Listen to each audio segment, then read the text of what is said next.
Hi, I'm Randy Silver, and I'll be introducing you to the new hardware introduced with the Signal Processor Tech Refresh, or SLEP, and some of the features of the Build 17 software update. Quickly notice some of the legacy components that have been removed from the cabinet. You'll notice primarily that the DCU is no longer in existence. We no longer have the two computers, the RCP and the RVP. As we pan up, you'll notice that the power admin is no longer in the same place it used to be. It is now on the right bay, as well as the I/O panel, and we're going to sweep back over to the middle panel where we no longer have the maintenance panel or the DAU. In their place, we have introduced some new hardware. Namely, we have the RSP, which is a new computer that replaces the RSP and the RCP and the RVP. The RSP stands for Radar Signal Processor, and all the software functions that were housed on the RCP and the RVP are now housed on one computer. To the right, you'll see that the power admin has been moved to the right bay of the UD90 cabinet, and which allows for more room for the computer to open up, or the display, sorry, to open up inside the cabinet. Replacing the maintenance panel, the DAU, the I/O panel, and PS2 and PS3 power supplies, as well as the DCU functionality, is the Signal Processor Interface Panel, or otherwise known as SPIP. Many of the maintenance panel functionalities have been carried over to the SPIP, which we'll get into in a few moments. And finally, in the left bay, we've replaced the IFD and RVP processor with the IFDR. The IFDR, located in the same position as the IFD, combines the functionality of the IFD, the digital receiver card from the RVP, into one box. Some software processes are also now housed in the IFDR. Many of the serial connections have been replaced by standard TCP/IP Ethernet connections, and these are dedicated links. So now that you have an overall feel for what the system looks like and what some of the items replaced, such as the SPIP and the IFDR and the RSPs, let's quickly go through what the power buttons do on the SPIP. You can see that we have four buttons, which are referred to as power buttons, and we also have a display. The display will show much of the same information as the maintenance panel, which is found here under AC power status. A normal system will show the AC power status as on utility, which means you have utility power. You'll be shown that you have utility power available. You'll also see that the generator power is unavailable. Notice that this is red. On the SPIP display, red does not always indicate that there is an issue. It is just used or as an offset color from green. And the only colors you'll see on the SPIP display are white, red, and green. If you have a TPS installed, you'll also notice that the status of the TPS, which will be online or offline. On utility will switch to on generator when you're on generator. You'll also notice some other status lines on the SPIP display. For single channel sites, this is what you'll see as a normal display, where DC power status and status fields will not change. For redundant sites, DC power status is just indicating which power supply the SPIP is drawing power from. The SPIP has the capability to draw power from either 28 volt power supply inside the radar, from channel 1 or from channel 2, which will be indicated here. The status for single channel sites will always show single and offline. This will change for redundant sites. Again, I mentioned that there are four power buttons that the SPIP has. Data AC DC power, which is data acquisition, pedestal DC power, an unused power button, and the SPIP panel power button. The data AC and the pedestal power button are similar, if not identical, to the functionalities of the DAU and the DCU power switches on the maintenance panel. To turn off a power button on the SPIP, simply press the button and observe the light change on the SPIP. You may see some status fields change, but largely these are going to be false alarms, as we are no longer able to sense the devices that the data AC power button was supplying power to. To turn power back on, I press the button again and observe the green LED lights up. The same goes for the pedestal power button. I switch it off, notice the light turns to red. I switch it back on, notice the light turns back to green. The unused power button does not change state and will affect no output power to any devices. Last but not least, we have the SPIP main power button. Notice that it's lit green. Pressing this button turns off the SPIP. There are no corresponding red LEDs for SPIP power. That is because power to the SPIP has been switched off. Pressing the panel power button, the LCD display may flash, but after about 8 seconds, you should be presented with the status, the main status or typical status on the display. Observe that all LEDs are green whenever the SPIP is in its normal state. So on the RDA HCI, I'm going to pull up the alarm log, which is under log data, alarm log, and I'm going to be focusing on the active alarm section. I'm going to go through quickly, press the buttons, and describe or point out the alarms that may be generated or likely will be generated whenever you press the specific power buttons on the SPIP.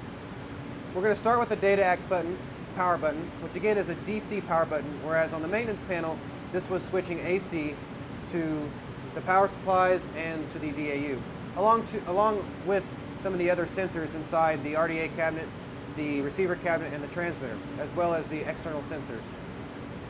So when I press the data act button, you should expect many of the same alarms that you would get when you switch the DAU power switch. So I'm going to press the DAQ power button. Notice the red LED. On the HCI, we can see several alarms have appeared. Most of them having to do with generator, the equipment shelter, the air conditioner compressors. I want to point out that we have 2 NOP alarms, one of them referring to the SPIP data act power button off. You'll also notice the radome access hatch or radome hatch is open, but really what this is telling you is that there is no sensing of the switch, and that's from the SPIP data act power button off. I want to again mention that this is a test bed, so we have the multiple AME COM alarm error. This is due to some of our unique cabling at the KCRI test bed. The big thing that we're going to notice is over here on the transmitter, where we have 4 alarms: waveguide pressure, waveguide arc, antenna circulator temp, and waveguide pressure humidity under the maintenance required section. These alarms, if not treated, so if you don't clear the DAQ power button off, will force the transmitter to NOP, which will require a manual reset. Again, these are comparable, if not identical in most cases, to switching the DAU power switch on the maintenance panel. So we're going to go ahead and switch the DAQ power or data act power button back on. We're going to clear the alarms on the transmitter and observe that the alarms on the HCI clear. So we're going to press the data act power button, observe the green LED. We're going to notice that several of the alarms clear on the HCI, leaving just the transmitter alarms. So I'm going to go ahead and clear those alarms. I'm going back into system mode on the transmitter. And what we're left with, and this may not be the case for all sites, we'll have a carryover of the transmitter recycling alarm. This should clear within 20 seconds. Again, observe the HCI. Notice that there are no active alarms. Next, we're going to switch the pedestal DC power. Again, the data act power and the pedestal are switching DC power to the external sensors or devices inside the RDA portion of the radar.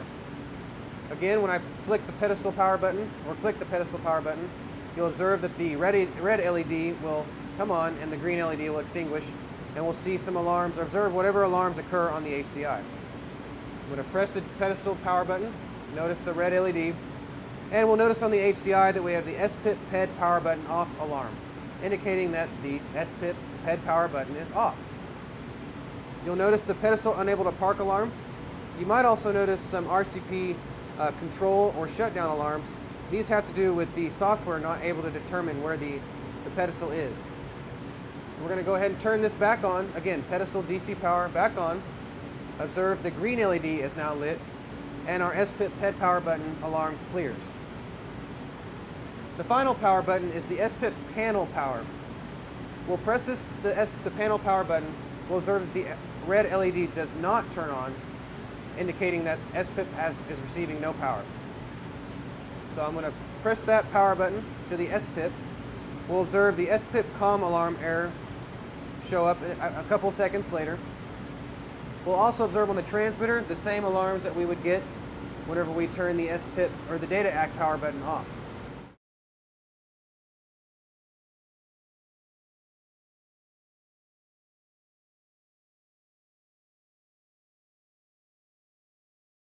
again, these will clear once we restore power to the SPIP. Let's restore power to the SPIP, waiting about 8 seconds for the SPIP display to fully establish. We'll also wait for about 30 seconds, should be the maximum time it would take for the SPIP COM alarm error to clear, which indicates that communications between the SPIP and the RSP have been reestablished. You may hear the PFN switch inside the modulator bounce back and forth whenever the software is restarted. We are now able to clear the alarms, which we do have to wait just a few moments, about approximately 8 seconds, for the SPIP to fully power on and stabilize its output voltages. And again, we'll observe on the HCI that all alarms are cleared. On the rear side of the UD90 and the receiver cabinet, or the data process to the receiver cabinets, will give you a better idea of some of the connections that need to be made to the new hardware introduced by the SLEP Tech refresh. In the receiver cabinet, you'll notice that we have the IFDR. Many of the functionalities of the IFD are carried over with the IFDR. Thus, many of the connections will be identical, with some noted exceptions. First off, you'll notice that we have the power supply that is now mounted to the IFDR, just like the IFD.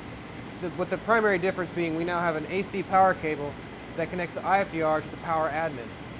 One of the reasons we added this feature is so that we can, when we flash the IFDR, we can reboot the IFDR. The same will also be true for the SPIP. Tucked way back here in the rear of the IFDR is the Ethernet connection that connects the IFDR to the RSP.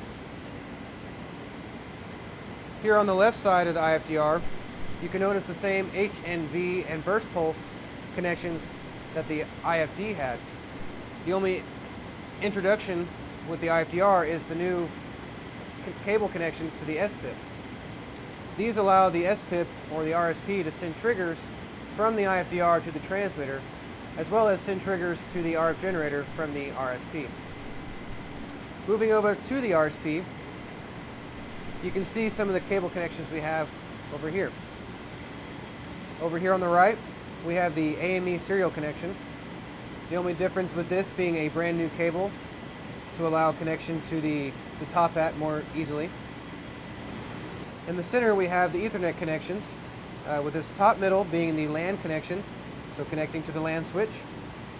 The top right is the IFDR Ethernet connection. In the middle bottom, we have the SPIP LAN connection. And in the very bottom right, we have an unused port.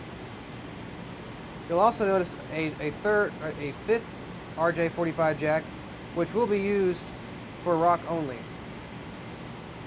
I do want to point out that the IFDR and the SPIP cable Ethernet connections are dedicated. Over here we have the console server connection, which is also a serial connection. And then we have the 3 KVM connections. With underneath the console server connection is the KVM or VGA, the VGA connection. And then we have over here on the left the mouse and keyboard connections. At the very far left of the RSP rear chassis, we have the 2 power supply connections, with these being redundant power supplies. You might be able to see pretty well. There are some LEDs indicating the status of the power supplies. If they're lit, the power supplies are good and supplying power to the RSP. If they're unlit, it means they're not supplying power. So I'm going to remove this bottom connection, which to see that the LED is now unlit, and you may be able to hear a high-pitched squealing. If not, you will hear it in the radar shelter, indicating that a power supply has failed. These 2 power supplies are hot swappable. I'll quickly demonstrate swapping one real fast by loosening this screw, which secures it in place. And then you slide this lever over, grab this bar, and pull the power supply out. Again, these are field replaceable. They come in units like this. And to replace them, with the lever on the top left, place the hot swappable power supply inside the chassis and gently slide it in. Once it's secured in place, you may replace the bar to its normal position, retighten the securing screw, and then replace the RSP power connection. You'll hear the high-pitched squealing go away, and you'll notice that the green LEDs will be lit again. Both of these connections at the RSP do connect to the power admin and are monitored with the RDA control software. On the far left side, on the rear view of the cabinet, you'll notice that PS2 and PS3 are no longer in place, as they are being provided by the SPIP. We still have PS1, which is the 28-volt power supply, and you will notice that there are fewer power connections. This tech refresh introduces a new power cable for the PS1 power supply, which connects it to the power admin. And you'll notice that there's a new DC connection which provides 28 volts to power the SPIP. Again, this connection to the power admin allows you to turn on and off the 28-volt power supply via this RDA control software. Coming back to the center bay at the top, you'll notice that there's the SPIP with all of its connections. To give you a better idea of the SPIP connector panel, here you can see all of the connections that the SPIP has. Starting over here on the left, we have what's called the receiver block, which connects the SPIP to the receiver. You'll notice that this says redundant. This will only be connected in redundant scenarios. Down here under interconnect, you can see that we have the IFDR connections. And I want to point out that there is a J17 label here. That'll be applicable to all connections on the SPIP connector panel. Here's the SPIP Ethernet connection, the dedicated Ethernet connection to the RSP. Here we have several connections to the transmitter or to transmitter-related equipment such as the waveguide switch, where you can see we have the triggers, status commands, the interlocks, and the waveguide switch command. Yet again, we have another redundant only or redundant specific connection. In this center right area, we have the shelter connections. These will connect you to any of the sensors inside the equipment tower shelter, the equipment shelter and the tower, and then the generator shelter. On the far right, we have several new connections. Under the pedestal block, we have 3 connections, J8, J10, and J15, which replace the bulkhead connection. We have J8, J9, and J15, which replace the DCU bulkhead connection. And these connect in the same place as the DCU bulkhead connection. We have this power amp connection, which replaces the DCU to power amp connection, and this connects directly to the power amp. And lastly, we have the dedicated 28-volt power supply connection to PS1 inside the UD90 cabinet, which is right here. In the pedestal, we have one more addition for the SLEP Tech refresh, which will be the DC-to-DC converters. The DC-to-DC converters provide 5 volts to the encoders and other 5-volt sensors inside the azimuth and elevation housing, which there'll be one for each housing. In the azimuth housing, as we're seeing, you can see the terminal block where the DC-to-DC converter is mounted, and it's easily identifiable by its 2 green LEDs. Now let's take a closer look at the DC-to-DC converter. The DC-to-DC converter again is mounted to the terminal blocks in the azimuth and elevation housing, which here you can see 2 mounting holes for that. There are 4 wires on the DC-to-DC converter. The 2 black wires are return paths for the 28-volt input to the DC-to-DC converter and the 5-volt output. The yellow wire is the 28-volt wire, which again is supplied by the SPIP, and the red wire is the 5-volt output from the DC-to-DC converter. The 5-volt output supplies power to the encoders in the azimuth and elevation housing, and particular to the elevation housing, to the limit sensors. There is a small plexiglass cover seen here that protects the DC-to-DC converter from any kind of debris that may fall and damage the circuit card. All wires are labeled for ease of installation in case there's a need to replace one. And this concludes the hardware overview of the Signal Processor Tech Refresh.